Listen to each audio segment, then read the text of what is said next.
때마다 대개 나라와 권세와 영광이 아버지께 영원히 있사옵나이다. 아멘. 오늘 이렇게 기도하라라고 하시고 주님이 가르쳐주신 기도, 주기도문 마지막 8번째 날이 됩니다. 자, 한번 외워볼까요? 처음에 누구에게 기도해야 된다고 말씀했죠? 하늘에 계신 우리 아버지. 그리고 하나님 앞에 기도하는 것 3가지가 있습니다. 다 같이 한번 해볼까요? 하늘에 계신 우리 아버지여, 이름이 거룩히 여김을 받으시오며 나라에 임하옵시며 뜻이 하늘에서 이룬 것 같이 땅에서도 이루어지이다. 그리고 우리 안에 또한 간구하는 그 4가지. 오늘날 우리에게 일용할 양식을 주옵시고 우리가 우리에게 죄 지은 자를 사하여 준 것 같이 우리 죄를 사하여 주옵시고 우리를 시험에 들게 하지 마옵시고 다만 악에서 구하옵소서. 이제 마지막 부분입니다. 뭐라고요? 대개 나라와 권세와 영광이 아버지께 영원히 있사옵나이다.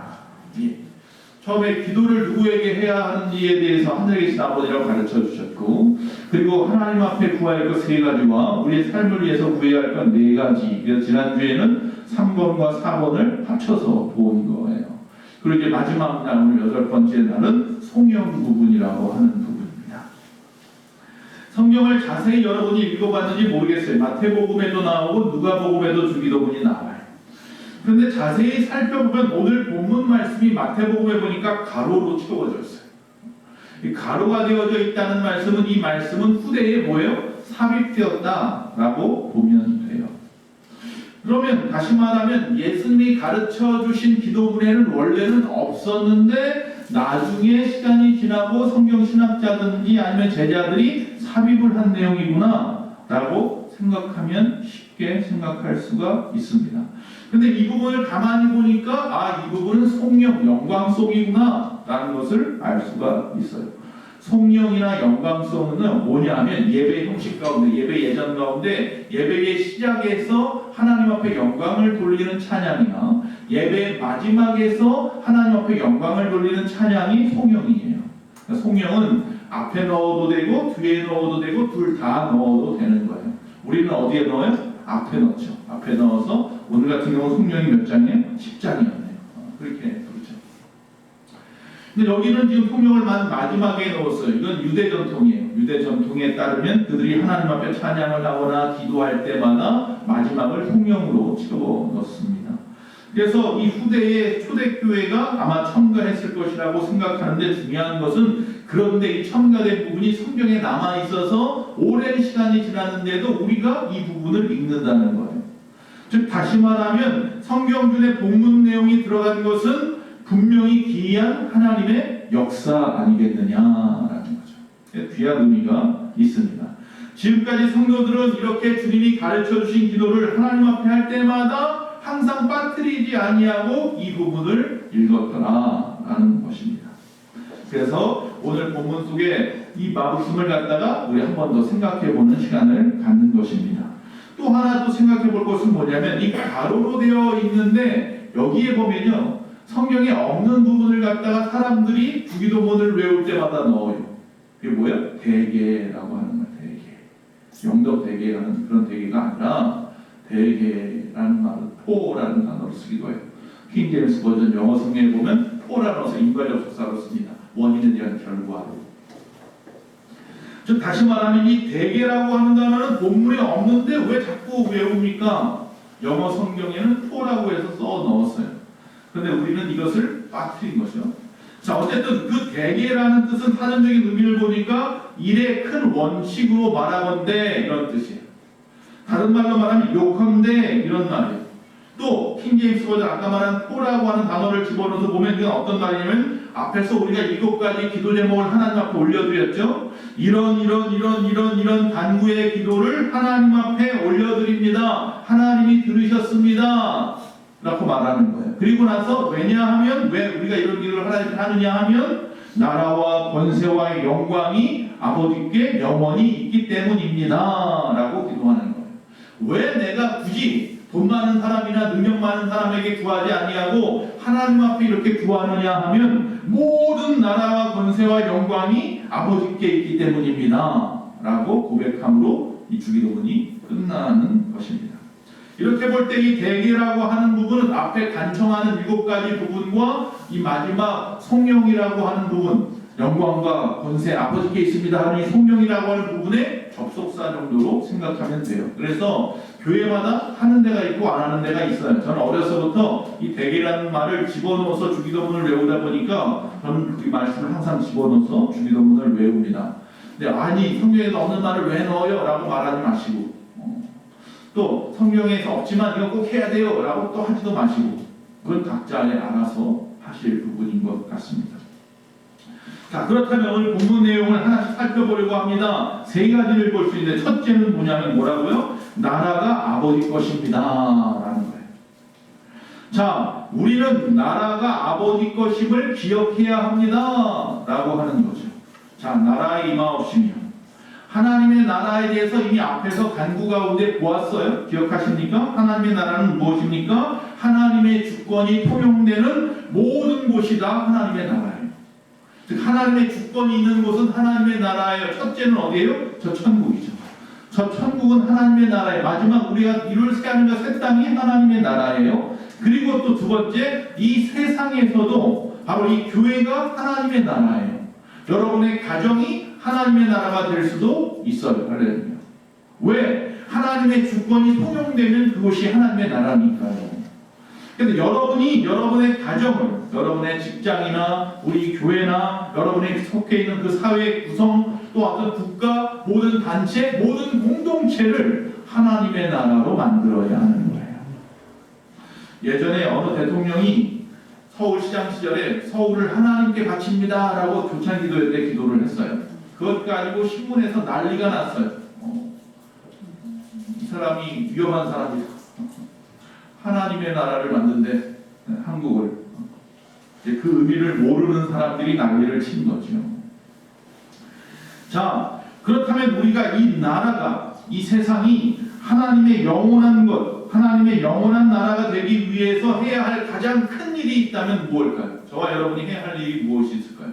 우리 가정을 하나님의 나라를 만들겠다. 우리 교회를 하나님의 나라를 만들겠다. 내가 살고 있는 이 오산 땅을 하나님의 나라로 만들겠다라고 한다면 그것은 어떤 큰 의미를 가지고 있는지 또 무엇을 해야 될지 생각해 보자는 거죠. 뭐예요? 사도행전 1장에 분명하게 말합니다. 복음을 전하는 겁니다. 복음을 전파해서 하나님의 사람을 만들면 됩니다. 하나님의 사람들이 모인 곳이 뭐예요? 하나님의 나라이니까요. 그래서 우리가 잘 아는 대로 사도행전에 보면 이런 말씀이 있습니다. 예수님이 부활하셨습니다. 이야, 드디어 무엇인가 이루어지겠구나. 그래서 제자들이 1장 6절에 이렇게 말합니다. 주께서 이스라엘 나라를 회복하심이 이때입니까? 라고 합니다. 자, 이제 온 세상이 하나님의 나라가 되는 겁니까? 라고 말합니다. 그러자 예수님께서 좀 이상한 말씀을 하십니다. 1장 7절 8절입니다. 때와 기한, 즉 하나님의 나라가 이루어지는 그 때와 기한은 아버지께 권한이 있어요. 자기에게 권한이 없어요. 아버지께서 자기의 권한을 주셨으니 너희의 알 바가 아니요 오직 성령이 너희에게 임하시면 너희가 권능을 받는데 그 권능을 받아서 뭐하라고 말씀하냐면 예루살렘과 온 유대와 사마리아와 땅끝까지 이르러서 뭐가 되라고요? 나의 증인이 되어라 라고 말씀하고 있다는 겁니다. 여러분, 우리의 모든 나라가 영원히 하나님의 나라, 아버지의 것이 되기를 소망하셔야 합니다. 우리 가정이 하나님의 나라가 이루어지게 해주세요. 그건 뭐예요? 온 가족이 하나님의 백성 되어야 합니다. 그러기 위해서 먼저 믿는 저와 여러분이 여러분의 가정이 뭐가 돼요? 증인이 돼요. 예수 믿는 사람의 증인이 돼요. 증인은 뭐예요? 아, 예수 믿었더니 이렇게 됩니다. 보여주는 사람이에요. 그러니까 예수 믿는 사람입니다 라고 하는 것을 증거로 보여줄 수 있는 사람이 되어야 됩니다. 복음은 그렇게 전하는 거예요. 그냥 길거리 나가서 아무나 붙잡고 예수 믿으세요 하고 전도지 주는 것이 전부가 아니라 여러분 가정에서, 여러분 가족부터 시작해서, 여러분의 직장에서, 여러분이 다니고 있는 어떤 곳에서 여러분이 뭐가 되라? 증인이 돼요. 예수 믿으면 이렇게 됩니다. 예수 믿으면 삶이 이런 삶을 살아갑니다. 여러분 증인 맞습니까?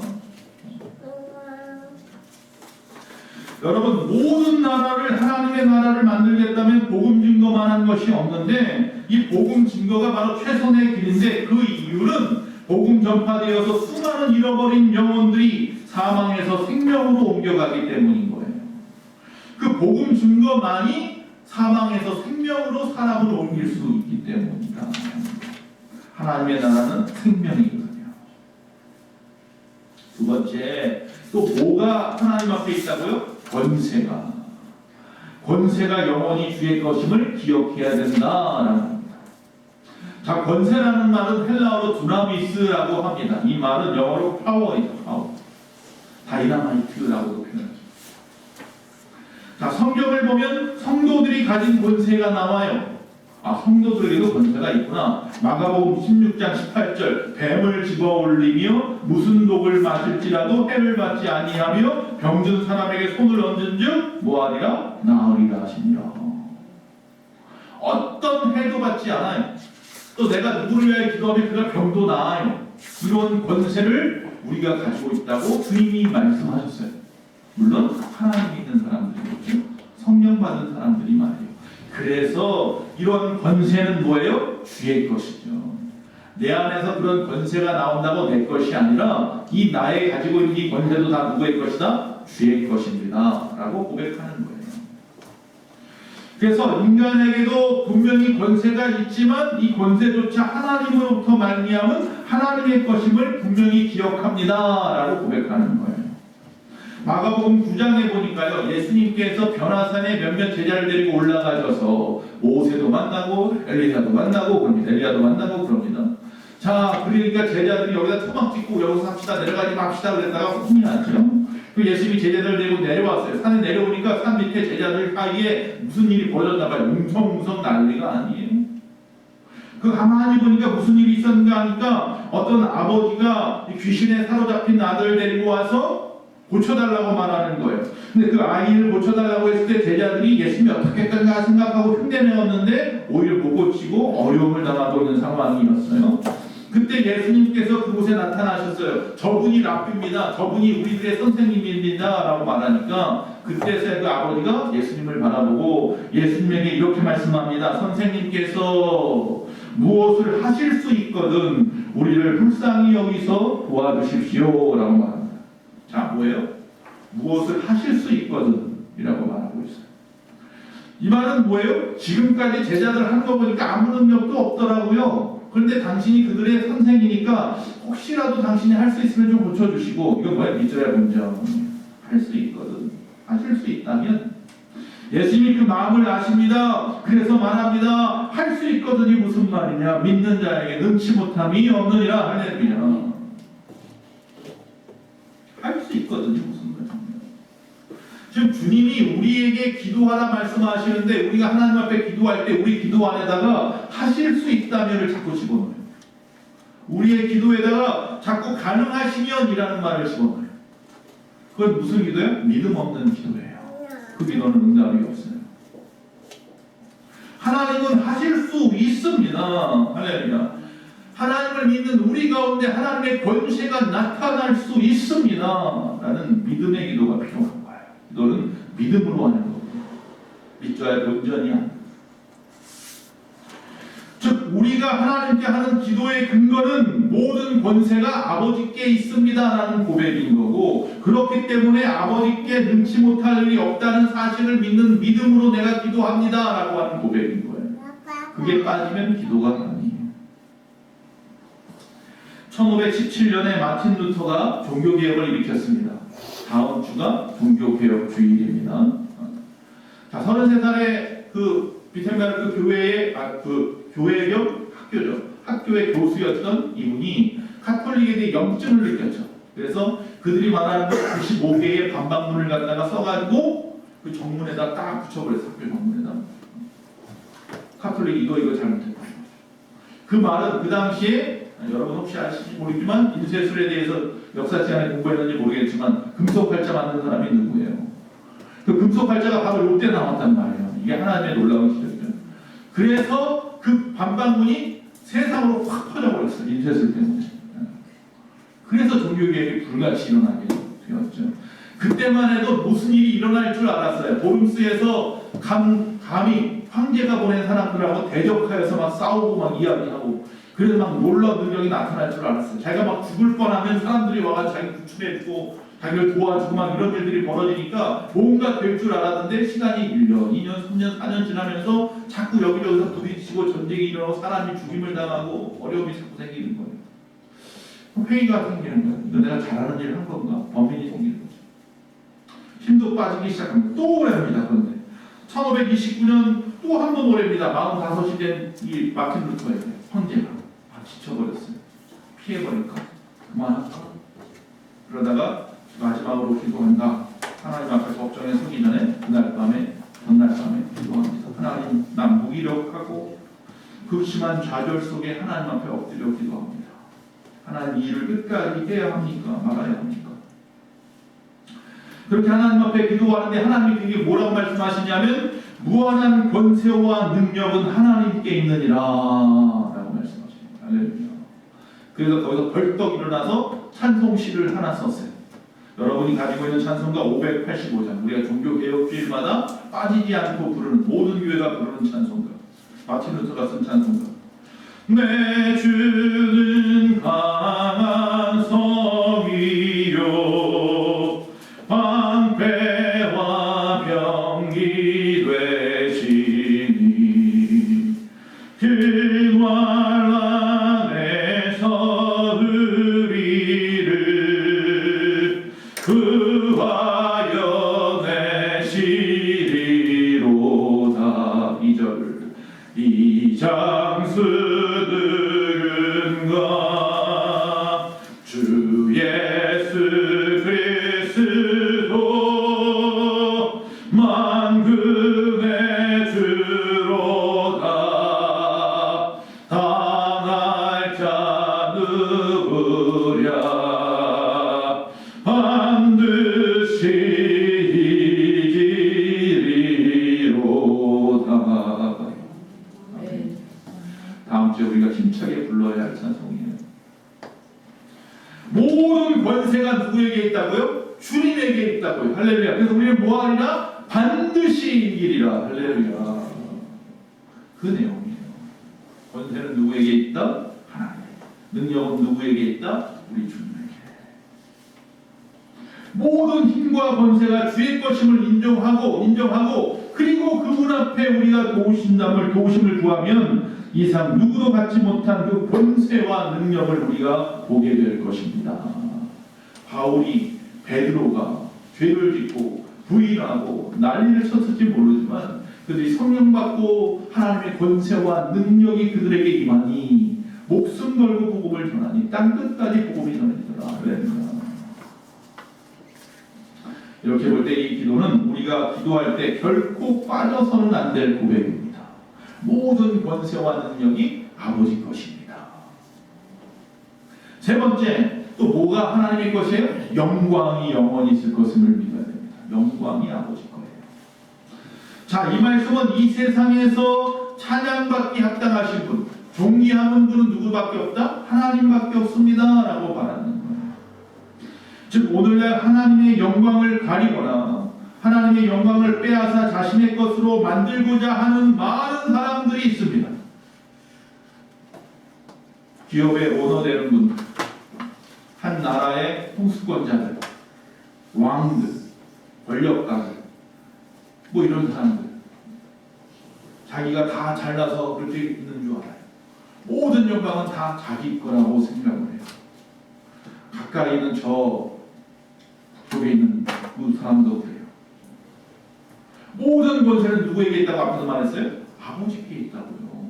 그러면 우리는 뭐 해야 돼요? 아버지께 영광을 올려드려야 된다고요. 근데 그걸 내가 가로채는 모든 사람들은 뭐예요? 죄지. 성경에서 이런 사람들은 어떻게 죽는 줄 아세요? 사도행전 12장에 나와요. 하나님의 영광을 자신의 것으로 만들어버린 자들의 최후 비참한 치료가 나와요. 당시에 유대 땅과 사마리아 땅, 갈릴리와 사마리아 땅을 통치하던, 앞에서 갈릴리는 아니요, 밑에 부분만 통치하던 헤로드 왕이 있었어요. 분봉왕이라고 하죠. 자, 로마 황제가 갈리굴라라는 사람이었다가 죽었어요. 그리고 난 다음에 암살당해서 죽었어요. 그리고 나서 글라우디오라는 사람이 왕이 될 때 그를 옆에서 도와주었어요. 헤롯이. 그래서 그 공도 때문에 이 땅, 이 유대 땅을 다스리는 왕으로 파견한 거예요. 그래서 분봉왕이라고 하는 거예요. 자, 그래서 왕이 되고 나니까 이 사람은 유대인이 아니잖아요. 유대인도 아닌 사람이 왕이에요. 물론 그의 부인은 유대인이에요. 그는 뭐예요? 어디 사람이에요? 에돔 사람이에요. 이두메 사람 저 밑에 에돔 사람이에요.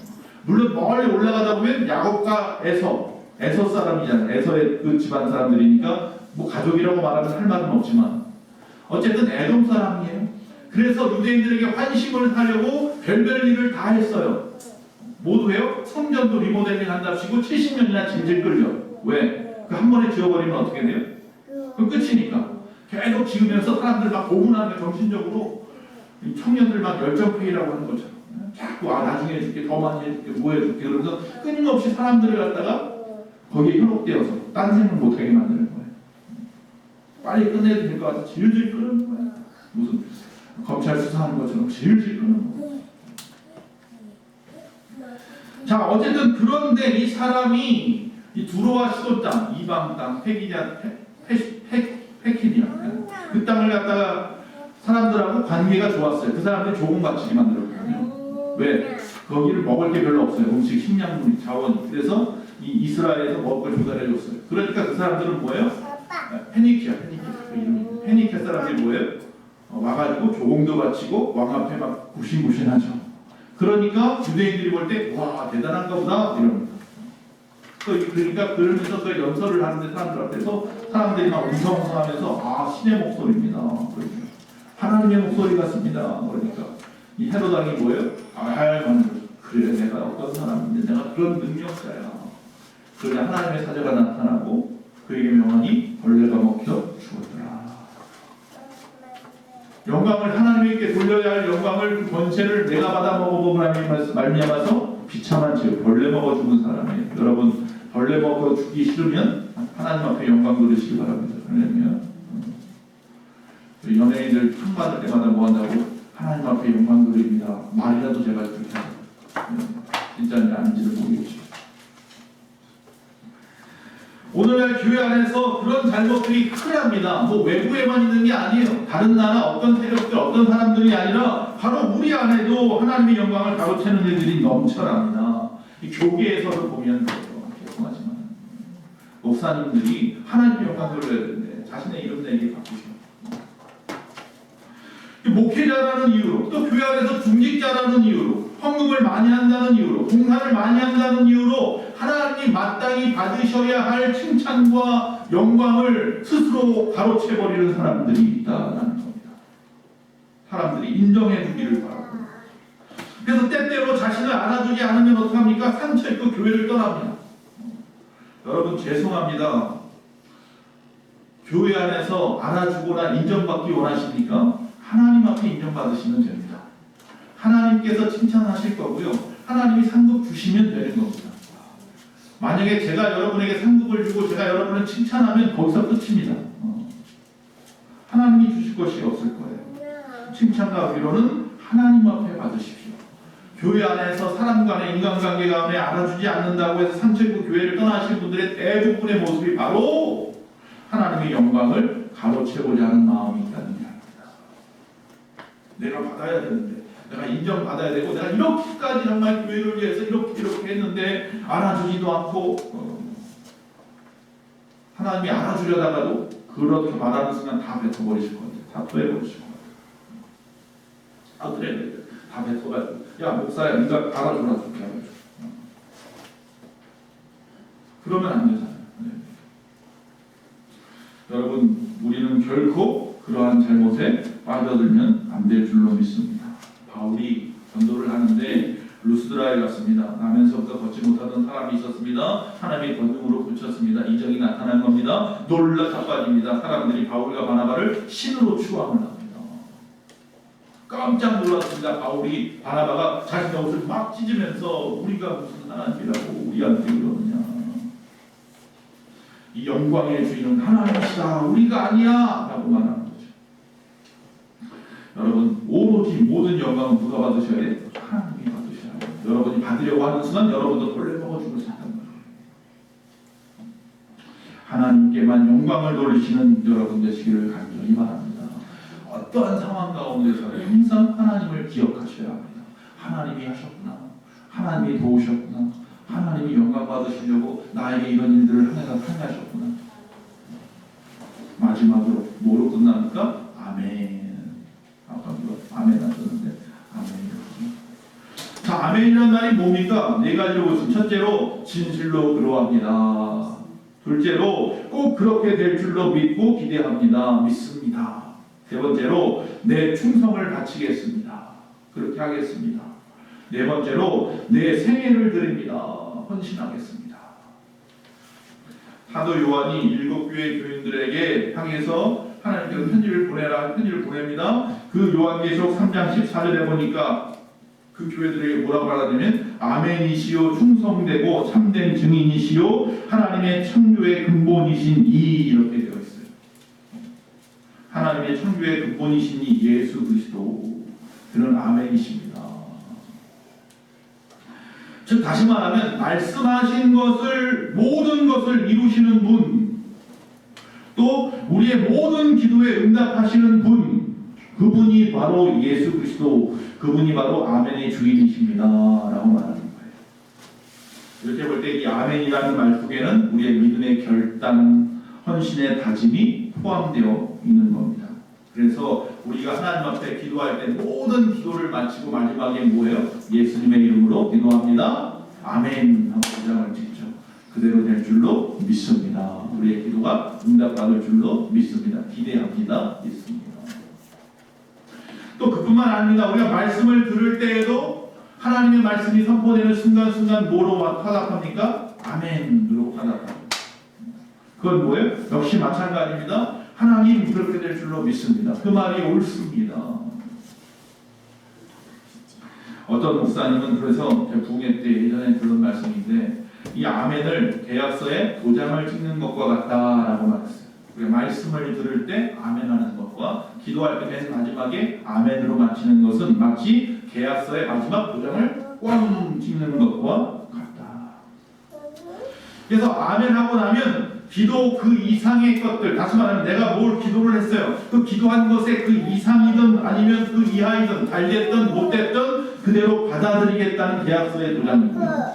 또 그것은 내가 그 일에 대해서 이견이 없습니다. 그 말씀에 대해서 이견이 없습니다. 아멘이라는 도장인 거고요.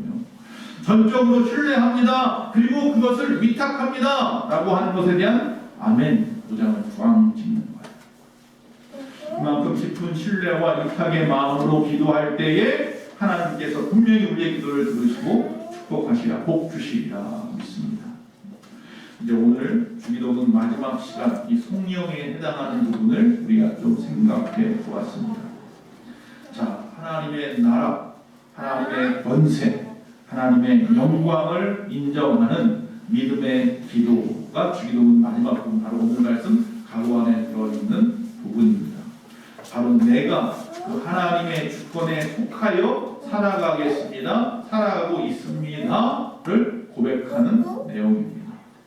나를 향하신 하나님의 권세가 선하고 아름다워서 내가 가지고 있는 모든 권세도 누구로부터 온 거예요? 하나님으로부터 온 것입니다 라고 하는 내 삶의 감격이 하나님으로부터 그래서 나옵니다 라고 하는 고백. 이것이 주기도문의 마지막 부분에 아멘으로 끝나는 이 부분에 나의 신앙의 고백이 들어있는 것입니다. 이제 주기도문 강에 이렇게 기도하라가 끝났습니다. 이 기도는 우리의 기도의 모범이며 또한 원칙입니다. 그러니까 여러분이 기도할 때마다 오늘 이 주기도문을 처음부터 끝까지 어떻게 구성되어져 있고 어떤 방법으로 어떤 내용들을 가지고 기도했는지를 지금 8번에 걸쳐서 2달에 걸쳐서 당장 2달에 걸쳐서 말씀을 나눴으니까 다시 한번 잘 생각해 보시고, 여러분 주보 모으십니까? 혹시? 주보에 보면 다 나올 거 아니에요. 매주마다 그걸 미리미리 올려드리니까, 다음 지난 걸 올려드리니까. 또 여러분 그 목장지 갖고 계십니까? 그 목장지마다 매번 오늘 이 말씀 그대로 올려서 좀 이따 나눠드릴 거니까 그 말씀을 가지고 거기 보면 또 묵상지에 보면 뭐가 있어요? 삶에 적용하는 부분이 나오죠. 또 질문이 나오잖아요. 거기 답을 내가 또 써보면서 카페들 말씀 보면서 써보면서 이 말씀을 내 것 삼아야 돼요. 내 것으로 만드는 게 중요하죠. 그러다 보면 여러분의 기도가 풍성해질 겁니다. 하나님이 원하시는 올바른 기도를 하게 될 것입니다. 하나님이 응답하시는 기도를 할 겁니다. 왜? 하나님의 나라가요. 또 이 나라가 또 권세가 영광이 아버지 것입니다 라고 고백하는 사람의 기도니까요. 그러니 이대로 기도하는 분들은 하나님께서 기뻐하실 것 아니겠습니까? 응답하시는 것은 당연한 것 아니겠습니까?